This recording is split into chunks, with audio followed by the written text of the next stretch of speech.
Hello everyone, I am Santosh. Today we are going to discuss the next important topic in data structures, that is about prefix notations. Already ನಾವು arithmetic expressions ಅನ್ನ ಬೇರೆ ಬೇರೆ ವೇನಲ್ಲಿ ಬರೀಬಹುದು ಅಂತ ತಿಳ್ಕೊಂಡಿದ್ವಿ. ಅದರಲ್ಲಿ ಇನ್ಫಿಕ್ಸ್ notation ಅಂದ್ರೆ ಏನು ಅಂತ ತಿಳ್ಕೊಂಡಿದ್ವಿ. Let us go with the prefix notations. And prefix ನೋಟೇಷನ್ಸ್ಗೆ ಇನ್ನೊಂದು ಹೆಸರೇನು, ಪಾಲಿಶ್ ನೋಟೇಷನ್ಸ್ ಅಂತಾನು ಕರೀತಾರೆ. Why it is called as Polish notations? Because it was invented by Polish logician Jan ಉಕಾಸಿವಿಚ್ ಇನ್ 1920s. ಓಕೆ, ಅದನ್ನ ನಾವು ಫಸ್ಟ್ ರಿಕಾಲ್ ಮಾಡ್ಕೊಳ್ಳೋಣ. Okay, it was invented by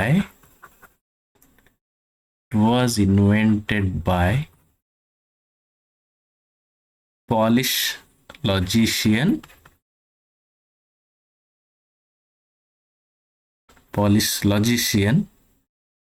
Jan ಉಕಾಸಿವಿಜ್. ಅದನ್ನ ಅವ್ರು ಹೆಂಗ್ ಬರೀತಾರೆ ಈ ತರ,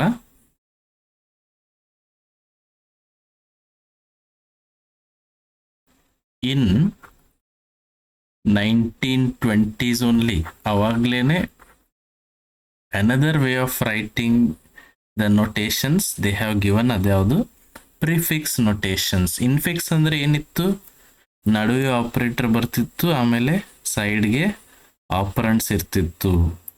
ಪ್ರಿಫಿಕ್ಸ್ ಅಂದ್ರೆ ಏನು, ಹೆಸರಲ್ಲೇ ನೀವು ಈಸಿಯಾಗಿ ತಿಳ್ಕೊಬಹುದು. ಪ್ರಿಫಿಕ್ಸ್ ಮೀನ್ಸ್ ಮೊದಲು ಆಪರೇಟರ್ ಬರುತ್ತೆ, ಆಮೇಲೆ ಆಪರೆಂಟ್ಸ್ ಎರಡು ಕಂಟಿನ್ಯೂಸ್ ಆಗಿ ನಾವು ಬರೀಬೇಕಾಗುತ್ತೆ. Okay, let us see the format of writing prefix notations and why we need prefix notations ಅಂತ ನಾವು ನೆಕ್ಸ್ಟ್ ನೋಡ್ತಾ ಹೋಗೋಣ. Okay, format of writing prefix expressions or notations. First ಏನ್ ಬರುತ್ತೆ, ಆಪರೇಟರ್.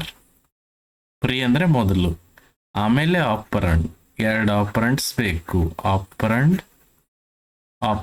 ಆಪರಂಡ್ ಅಂದ್ರೆ ವ್ಯಾಲ್ಯೂ ಇರ್ಬೋದು, ಆರ್ ನಂಬರ್ ಇರ್ಬೋದು, or variable ಇರ್ಬೋದು. Okay, for example, simple example ಬರೀತೀನಿ.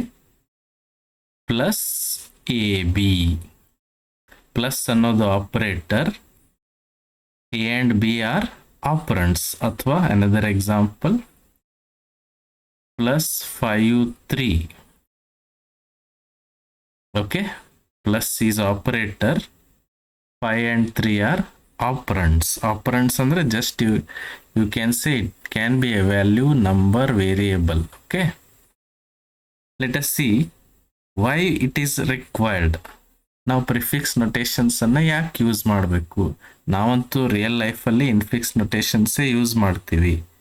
But why prefix notations are important ಅನ್ನೋದು ನಮಗೆ ಗೊತ್ತಾಗಬೇಕು. Okay, here operator comes first and then the operands. ಅದನ್ನು ಒಂದು ಲೈನ್ ಬರೀತೀನಿ. Here operator comes first, that's why it is called as prefix, and then operands.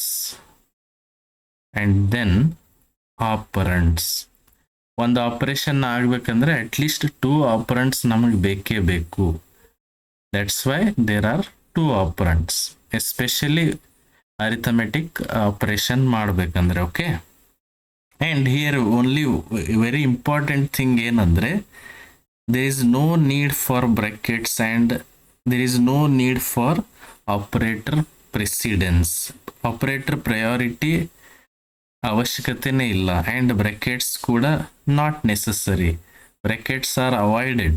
ಇಲ್ಲಿ brackets avoid ಆಗ್ತವೆ. That's why it is easy for machine to calculate the operation or any calculations with the help of prefix notations. That's why machine ಏನ್ ಮಾಡುತ್ತೆ, machine will not use infix notations. ಅದು easily immediate ಆಗಿ infix notation ಅನ್ನ prefix ಅಥವಾ postfix ಗೆ convert ಮಾಡಿನೇ ಅದು calculation ಮಾಡ್ತಾ ಇರುತ್ತೆ. ಬಿಕಾಸ್ ಅಲ್ಲಿ no need for operator precedence ಅವಶ್ಯಕತೆನೇ ಇಲ್ಲ. ಪ್ರಯಾರಿಟಿ ನೋಡ್ತಾ ಕ್ಯಾಲ್ಕುಲೇಷನ್ ಮಾಡೋ ಅವಶ್ಯಕತೆ ಇರೋದಿಲ್ಲ. ಓಕೆ, ಅಲ್ಲಿ ಬರಿತೀನಿ, no need for brackets brackets, and also operator precedence is not required and no need of operator precedence ಅಂದ್ರೆ priority ಅದು ಕೂಡ ಅವಶ್ಯಕತೆ ಇರೋದಿಲ್ಲ. The structure of prefix notation itself determines the order of operations. Structure ನೋಡಿಬಿಟ್ರೆ ನಿಮ್ಗೆ ಇಮಿಡಿಯೇಟ್ಲಾಗಿ ಯಾವ ಆಪರೇಷನನ್ನು ಮಾಡಬೇಕಂತ ಈಸಿಯಾಗಿ ಗೊತ್ತಾಗ್ಬಿಡುತ್ತೆ. ಓಕೆ, ನಾನು ಎಕ್ಸಾಂಪಲ್ ಹೇಳುವಾಗ let us C with that. Okay, the structure of prefix notations or expressions itself determines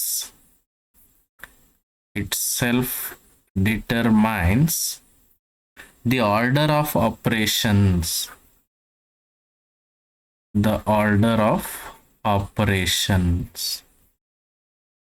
ನೀವು ಬರೀ ಪ್ರಿಫಿಕ್ಸ್ ಸ್ಟ್ರಕ್ಚರ್ ನೋಡಿನೇ ಅದ್ರ ಮೇಲೆ ಯಾವುದನ್ನ ಫಸ್ಟ್ ನಾನು ಕ್ಯಾಲ್ಕುಲೇಷನ್ ಮಾಡಬೇಕು ಅಂತ ನಿಮ್ಗೆ ಈಸಿಯಾಗಿ ಗೊತ್ತಾಗ್ಬಿಡುತ್ತೆ. ಅದು ಹೇಗೆ ಗೊತ್ತಾಗುತ್ತೆ ಅಂತ ನಾವು ನೋಡೋಣ. ಓಕೆ, ಫಾರ್ ಎಕ್ಸಾಂಪಲ್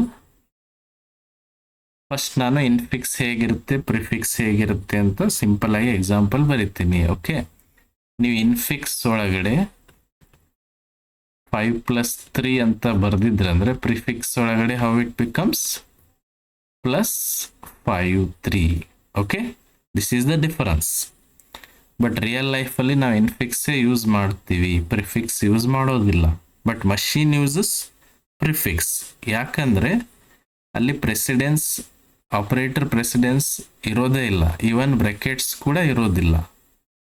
ಅದು ಹೇಗೆ ಅಂತ ನಾವು ನೋಡೋಣ. ಓಕೆ, ಫಾರ್ ಸಿಂಪಲ್ ಆಗಿ ಒಂದು ಎಕ್ಸ್ಪ್ರೆಷನನ್ನು ಸಾಲ್ವ್ ಮಾಡಿ ನೋಡೋಣ. ಓಕೆ, ಫಾರ್ ಎಕ್ಸಾಂಪಲ್ +2 3 ಅಂತ ಬರಿತೀನಿ. ವಾಟ್ ದಿಸ್ ಇಸ್, ಇದನ್ನ ಇವ್ಯಾಲ್ಯೂಯೇಟ್ ಮಾಡಿ ನೋಡೋಣ.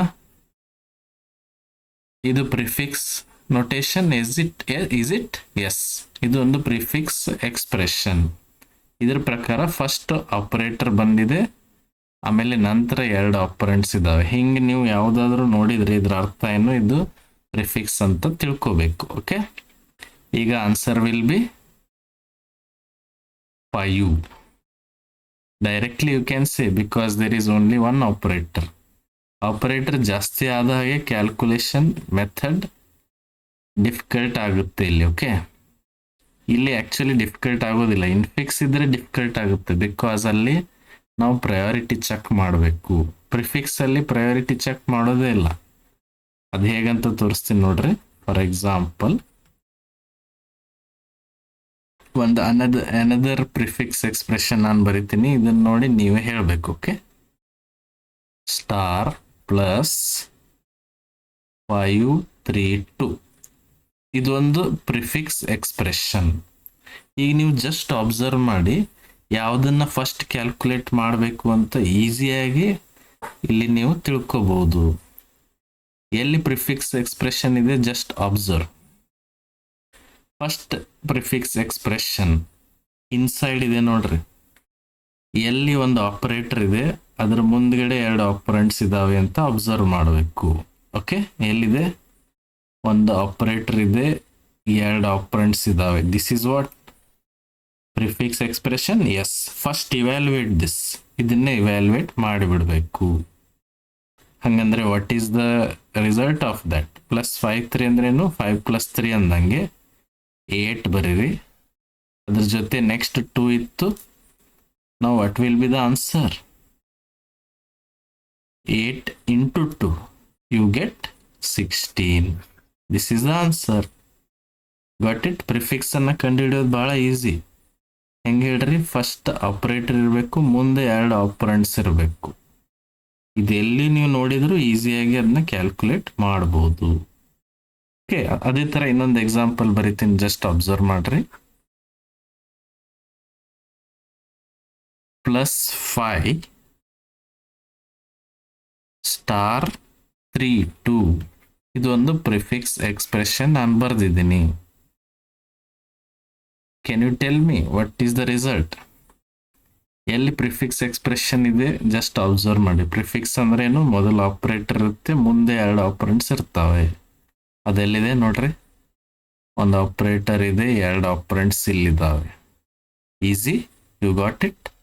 ಹಂಗಂದ್ರೆ +5 ಅಂತ ಬರೀರಿ. *3 ಅಂದ್ರೇನು? 3 × 2, ಯು ಗಾಟ್ 6. ಈಗ ಏನು ಮಾಡಬೇಕು? 5 + 6, ಯು ಗಾಟ್ 11. ಇಲ್ಲಿ ಎಲ್ಲಾದರೂ ನೀವು ಆಪರೇಟರ್ ಪ್ರೆಸಿಡೆನ್ಸ್ ಚೆಕ್ ಮಾಡಿದ್ರಿ? ಪ್ರಯಾರಿಟಿ ನೋಡ್ಕೊಂಡು ಕ್ಯಾಲ್ಕುಲೇಷನ್ ಮಾಡಿದ್ರಿ? ಇಲ್ಲ. ಬಟ್ ಇನ್ಫಿಕ್ಸ್ ಅಲ್ಲಿ ಪ್ರಯಾರಿಟಿನೂ ನೋಡಬೇಕು, ಬ್ರ್ಯಾಕೆಟ್ಸ್ ನೋಡಬೇಕು. ಇಲ್ಲಿ ಬ್ರ್ಯಾಕೆಟ್ಸ್ ಮಿಸ್ ಆಗ್ತವೆ, ಬ್ರ್ಯಾಕೆಟ್ಸ್ ಬರೋದೇ ಇಲ್ಲ.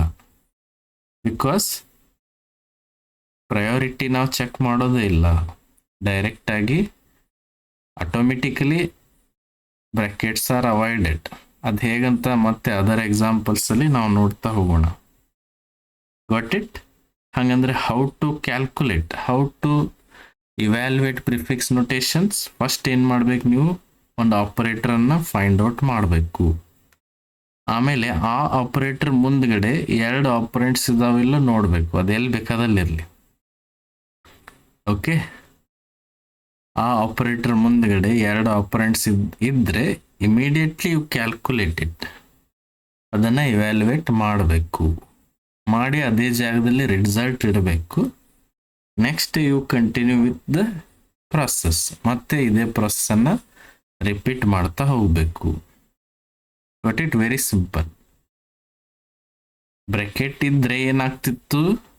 Order of operation will change. Operate ಮಾಡೋ ಆರ್ಡರ್ ಚೇಂಜ್ ಆಗುತ್ತೆ. ಅದು ಇನ್ಫಿಕ್ಸ್ ಎಕ್ಸ್ಪ್ರೆಷನ್ ಅಲ್ಲಿ ಬ್ರ್ಯಾಕೆಟ್ಸ್ ಯೂಸ್ ಮಾಡ್ತೀವಿ, ಬಟ್ ಪ್ರಿಫಿಕ್ಸ್ ಅಲ್ಲಿ no need for brackets and no need of operator precedence. But it very simple. Simple ಆಗಿ ಮೊದಲು ಏನು ತಿಳ್ಕೊಳ್ಳಿ, ಪ್ರಿಫಿಕ್ಸ್ ಅಂದ್ರೇನು? ಮೊದಲು ಆಪರೇಟರ್, ಆಮೇಲೆ ಆಪರೆಂಟ್ಸ್, 2 ಆಪರೆಂಟ್ ಇರಬೇಕು. Because arithmetic expressions are involved with 2 operands. ಒಂದು ಆಪರೇಟರ್, 2 ಆಪರೆಂಟ್ಸ್ ಇರಲೇಬೇಕು ಅರಿಥಮೆಟಿಕ್ ಎಕ್ಸ್ಪ್ರೆಷನ್ ನಲ್ಲಿ. Okay, got it? Very simple. If you have any questions you can ask. ಇದೇ ಥರ ಡಿಫಿಕಲ್ಟ್ ಎಕ್ಸ್ಪ್ರೆಷನ್ಸ್ ಅನ್ನ ನೆಕ್ಸ್ಟ್ ಡೇಸ್ ಅಲ್ಲಿ ನಾವು ಸಾಲ್ವ್ ಮಾಡೋಣ. Just you got now that prefix notation ಅಂದ್ರೆ ಏನು ಅಂತ ಅರ್ಥ ಆಯ್ತಲ್ಲ, ದಟ್ಸ್ ಇನಫ್. ನೆಕ್ಸ್ಟ್ ನಾವು ಪೋಸ್ಟ್ ಫಿಕ್ಸ್ ನೊಟೇಷನ್ಸ್ ಅಂದ್ರೆ ಏನು ಅಂತ ನೆಕ್ಸ್ಟ್ ವಿಡಿಯೋನಲ್ಲಿ ಅಬ್ಸರ್ವ್ ಮಾಡೋಣ. Okay, thank you.